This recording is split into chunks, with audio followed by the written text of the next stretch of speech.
Well, thanks for watching Numbskull News, and today we're going to get into this Colorado stuff, man. Andrew Marchand came out and said, keep your eyes on Colorado. You never know what's going to happen.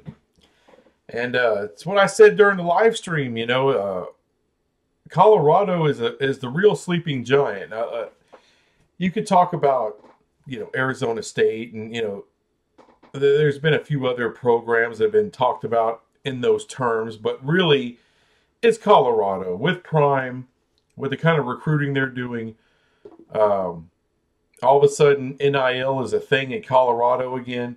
Boosters are starting to boost again, you know, those kind of deals. I mean, they're turning back the clock. They're turning back the clock.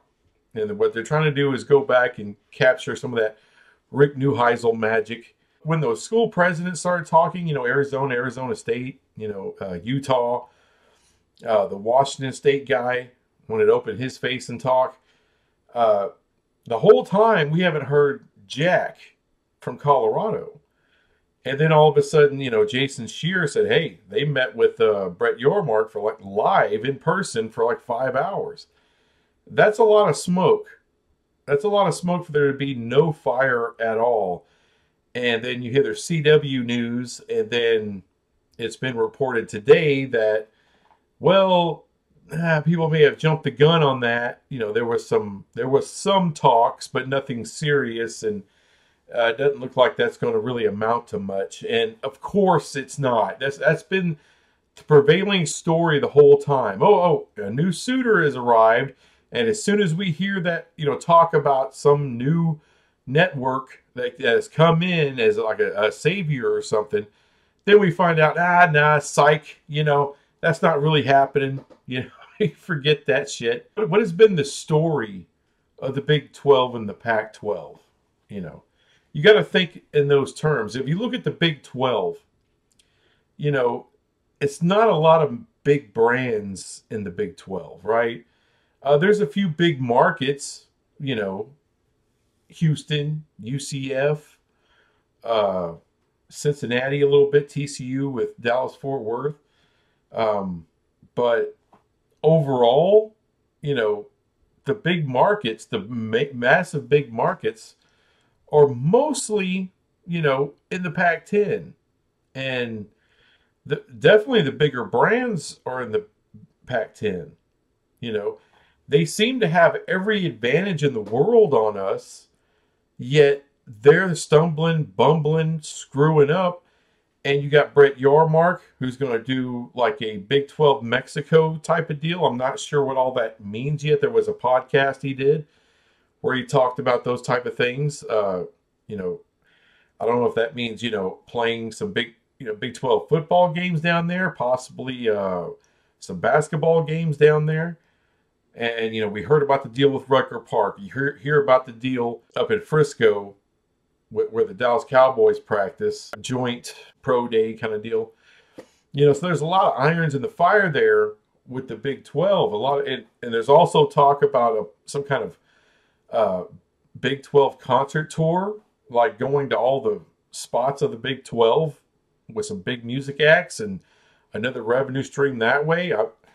I don't know how all that shit works. Brett Yormark does. He's been in that space before. He has a lot of contacts in the music industry, so that's another, you know, another little notch in the belt, if you will, for the Big 12. What it's starting to remind me of, the Big 12 is kind of turning into the MCU, and then you got the Pac-10, who's kind of like the DCEU. And for those who don't, you know, who aren't big time comic book fans or whatever, you know, the MCU is, of course, the Marvel Cinematic Universe, and DC is the DC Comics Cinematic Universe. The thing is, like, you know, the DCEU, if you think about it, they had all the big brands. You had Batman, Superman, Wonder Woman, Aquaman, The Flash, you know, all the big characters of the DC universe was there. And it was well casted, all that shit, and it fell apart. It went to crap. When they finally got to the Justice League, which was supposed to be their big deal, it bombed. It bombed. They lost money on that. Now, if you look at the other side of things with the MCU, keep in mind they started with Iron Man. And what is Iron Man traditionally in Marvel Comics? He's a C-level character. All right, so what's an A-level character? Okay, A-level is like Spider-Man. That's the biggest comic book character, regardless of what company. But Spider-Man, Wolverine, the X-Men, you know, those are your A-list guys. Keep in mind, at that time, Marvel did not have access. If you think about it, they didn't have access to a lot of those characters because they had to sell them off because they were, you know, they were going broke. So they had to sell off the movie rights. And so at that time, they had to work with what they had the rights to use. And they still had Iron Man because no one was going to give them big money for Iron Man. Now, they worked something out with Universal for the Incredible Hulk.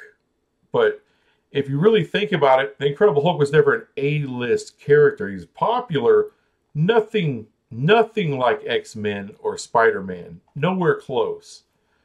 But still, you know, a solid B-level character. The next one up was Captain America, C-level character. Just was. Thor was like a freaking Z level. But, you know, in terms of what we're talking about, a D-level character, right? But when they did the Avengers movie, and then, you know, you add in Hawkeye, who's a D-level character. You add in Black Widow, who's a D-level character. I mean, they turned a bunch of C and D and one B-level character into A-list characters. All right, and the Avengers became huge. And then after that, you got Guardians of the Galaxy, who's not even, they weren't even D-level characters in the comics. They were like way down the alphabet. I mean, obscure as shit. Ant-Man, D-level, maybe D-level. And they kept churning out these, you know, C and D. Because I remember when I first heard they were making an Iron Man movie. And I'm like, damn, these people are running out of ideas. You know, they're running out of characters. An Iron Man movie. And it was badass, of course. It was so good they built an MCU around it. But, I mean, Black Panther was a D-level character. You know, all due respect to Black Panther, but, you know, he's important in a lot of story arcs. But really, Black Panther was a D-level character, was not one of their big characters. And that's been the overall theme and story of the MCU, is that they keep churning out these lower level characters, but they've been so damn good. And they are really good when they're all together. And to me, that reminds me of kind of like that duality of the Pac-12 and the Big 12. The Pac-12 should be the more successful conference. They should have no problem getting a TV deal or a streaming deal or whatever the hell. Should be nothing to it. But the Big 12 just keeps kicking them in the junk. And then the Pac-12 just keeps stumbling over themselves. They have all the A-list characters in the DCU, all the advantages in the world. But I think that's the perfect reference to say, you know, what's really going on here. The sky's the limit for the Big 12. And look, I'm not saying any of these teams are going to be, you know, a next A-list or blue blood, if you will. I'm not saying they'll ever get to those lofty heights. But as a team, the Big 12 can be the Avengers. It can be a big deal. And Brett Yormark is a freaking hype machine. He's a deal maker. Everything he's doing is pointing in a very positive direction. So if you're a program, let's say, like Colorado, who's going to be a free agent next summer, why not? I mean, why are you sitting around in this piece of shit conference? And Colorado was kind of like the Flash, you know, and whoever owned the Flash, you know, they were going to be a free agent. Why not work out a deal with the MCU and get them over there? I mean, they'll do more justice to your character. They just will. Or Aquaman for that matter, or Wonder Woman for that matter. I mean, right now it's just wasted, wasted characters, wasted ideas, in the DCEU versus the MCU. And so if you're Colorado and, all these boosters are starting to give money again, you're getting NIL, you're starting to raise money, you're changing some of the ways you handle your academics. That way you can get more and higher quality student athletes on board. Why make those changes for it just to not matter?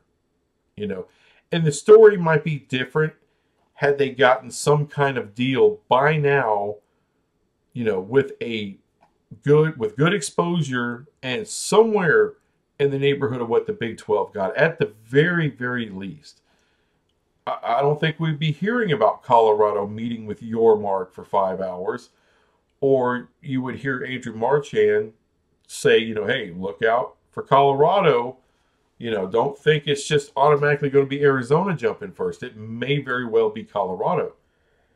And it very well could be, because look, they have incredible potential.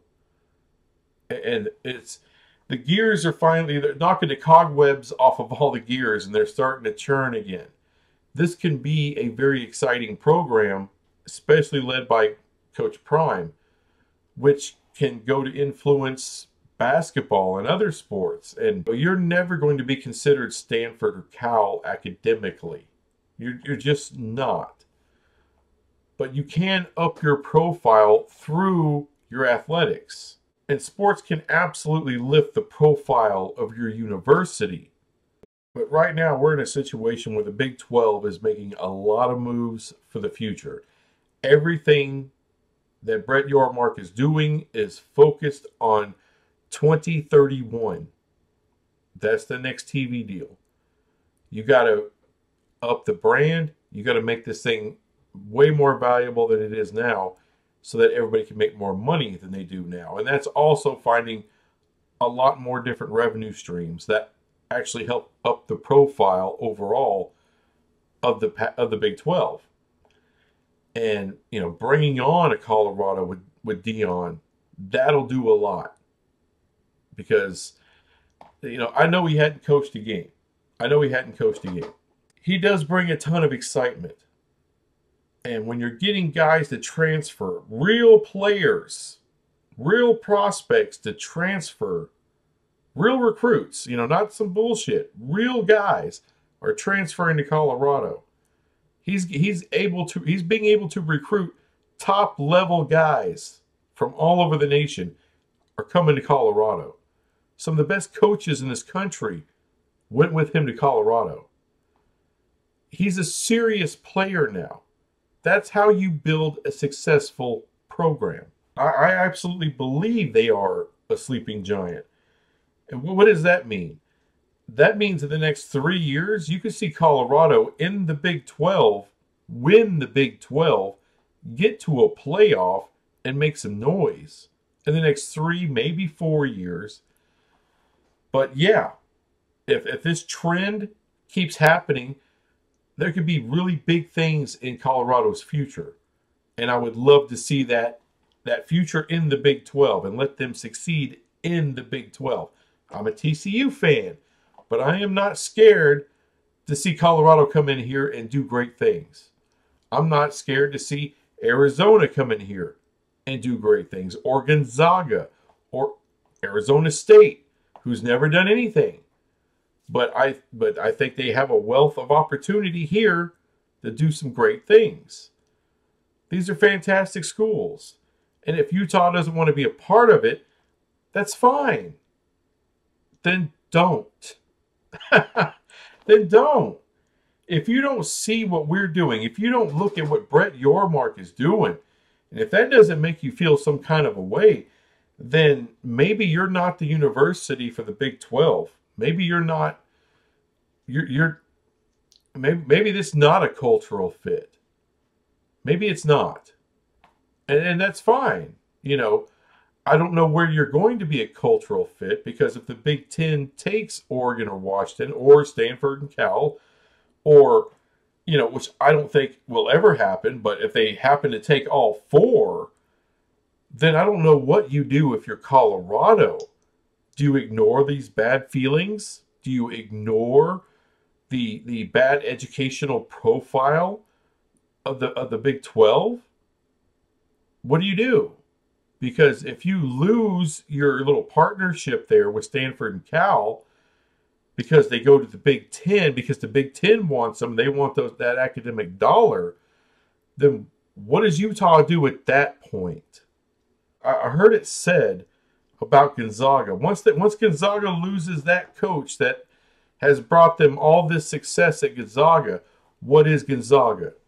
What's going to happen to them? Are they going to be able to maintain what that coach has built? You could say the exact same thing about Utah. When he's what, 60, somewhere in there. When he's gone, what is Utah? Do they recruit to the same level? Do they build up their players at the same level? Or are they still the Utah that we've gotten used to, that's successful, that's winning conference titles, that's going to Rose Bowls, things of that nature? Are they the same Utah? Or are they turn into just, as far as football is concerned, do they turn back into the pumpkin all of a sudden? That's a real question. That's a real question. It's the same thing with Alabama. When Nick Saban hangs it up, do they go back to the bullshit they were before Nick Saban got there? Alabama has rich tradition, Bear Bryant, the whole nine. But for a long time, Alabama was just another team. They were nothing. They were nothing for a long time before Nick Saban got there. So that's a question. What is Utah without what's it, Willingham? Is that his name? Whittingham? I think it's Whittingham. What are they without Whittingham? I'm horrible with names, by the way. I'm amazed at some of these, college football sites and college football guys here on YouTube or on TV or whatever. They're reciting names and players and coaches from 30 years ago like it's nothing, and winning percentages and all this shit. You're not going to get that from me. If I could remember something, I'll throw it out there, but it's not going to be like some of these college football machines that just, this guy and this player and this offensive scheme, and yeah, you remember that back in 1904, shit. Fuck you. I can't do that, all right? So you're not guaranteed the next great head coach at all.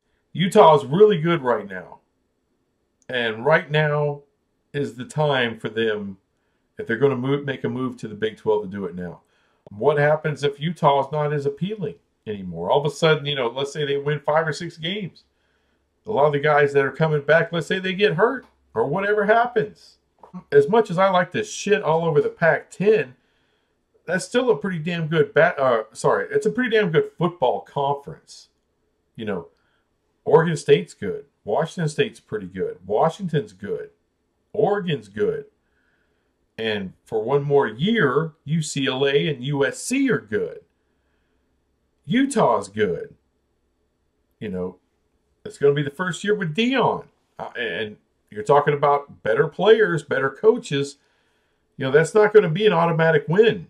You're going to have to earn it with them. I'm not saying, look at Kansas. All of a sudden, Kansas got to a bowl game this year. They're not a joke. At least for 1 year, they're not a joke. So, I don't expect Colorado to be a joke. So, it's going to be really tough for Utah to three-peat this thing. So, right now, they're hot.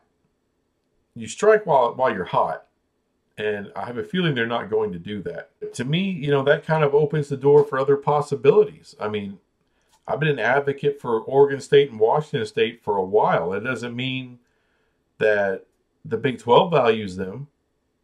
I know they're definitely not high up the list there. But damn, I don't know, part of me would rather have Oregon State than Utah or Washington State than Utah. And would they come for the pro rata from ESPN just 20 million? Well, from what we're hearing, it's a rumor, but NBC was talking 17 to 20 million a year for all the Pac-12 per team. So it's not like you're losing money. It's not like you're losing money. And there may be even a slight bit of hope for San Diego State, even though I know they want the Pac-12, but the Pac-12 can't get a TV deal. If they can't get a TV deal, then there's no San Diego State in the Pac-10 whatsoever. But could you work out something with, I don't know, Amazon? Get a little extra money there, pay for San Diego State to come in. That doesn't mean they're going to exclusively be the home of San Diego State, Amazon Friday Night Football. No. But could they, because, this TV deal doesn't start till 2025. You could take on another partner. I don't think ESPN would be bothered by you taking on another partner to get maybe another school or two into the conference and help pay for that. And they get, third pick on the Friday night game. That could work out, even if it's San Diego State. San Diego State versus BYU, people will watch that. San Diego State versus Baylor, versus Houston. That's not just an also-ran matchup. That might be a compelling matchup. And let's not forget, San Diego State's got one hell of a basketball program. So that would be a nice add as well. I'm not saying Fox would give you money for San Diego State, because even though they got to the championship game and had just an outstanding freaking year, they're not a top-level basketball brand. They're just, you got to have more than 1 year to get to that. Now, this year helps them a lot, but they're not at that level. They're not at the Gonzaga Villanova level yet. They're not at Arizona's level. Damn sure ain't Kansas or Baylor. So, or even Houston. So, but if they make another tournament next year, win a couple of games, I'm not saying get to the championship game, but can you get to a Sweet 16? Something like that. If you have back-to-back years like that from San Diego State, then that brand elevates. And the more winning you do, and for a longer period of time, the higher up your brand goes and your value goes. What I'm saying is there is a tiny bit of hope for San Diego State to get into the conference. I think it would take working something out with Amazon, though. And since they're not having a lot of luck with the the Pac-10, that might be possible. Because I still think they would like a game a week, a Friday night game a week. I think that's where Amazon is. That's what they would like. And if they're willing to throw in some money to help bring in a program or two, no, I don't. Like I said, I don't think ESPN or Fox would have a problem with Amazon coming in and broadcasting a Friday night game a week. I don't think Brett Yormark would have a problem with that at all. Amazon, it's a monster freaking company. We all know that. But in terms of sports, it's still on the amateur small level. They're looking to expand and get a little bigger at a time. And I always thought with the Pac-10, that's a nice partner to have, as long as you have strong linear as the majority of your ship, which there's no option for that right now for the Pac-10. That's why they're dying. However, this little comic book C-level people over here, in the trailer park conference, they got their linear partners. They have the two biggest linear partners you can possibly have, and we have a great relationship with them. So exposure, no problem. So something like Amazon coming into the fold, and I've made a video about this before, but because people are still like, well, we should go get San Diego State. I'm like, well, it's just not that easy. You would need an Amazon to come into the picture in order to make that happen. And it could. But I don't think you're not really thinking about that until you get the Pac-12 schools that are willing to come. You know, Colorado, Arizona, possibly Arizona State. And then after that, you might look at other options. Because you got to keep in mind, whatever, over a decade from now, but the ACC will eventually have some free agents there that you may be interested in. Louisville. I would be interested in Louisville. You know, I kind of scoffed at Syracuse a little bit, but that's still a pretty damn good basketball program. They're high level, so I would not scoff at those guys because Syracuse coming in at all. And well before that, you're talking Big East teams. So, man, there's a lot of shit going on with the Big 12 that's all positive. Pac, not so much. It's pretty nasty shit, man. It's basically a toilet that hadn't been washed in 10 years, man. It's not sanitary in the Pac-12 right now. But things are looking way up for the Big 12. I mean, this is the trailer park you want to live in. That's all I'm saying. If you got to live in a trailer park, this is the one. All right, we throw the kick-ass parties at the little communal building, you know. We got poker night. We got all that. And we got more shit coming. Anyway, that's all I got on this. I'll be back with some other crap later. Bye.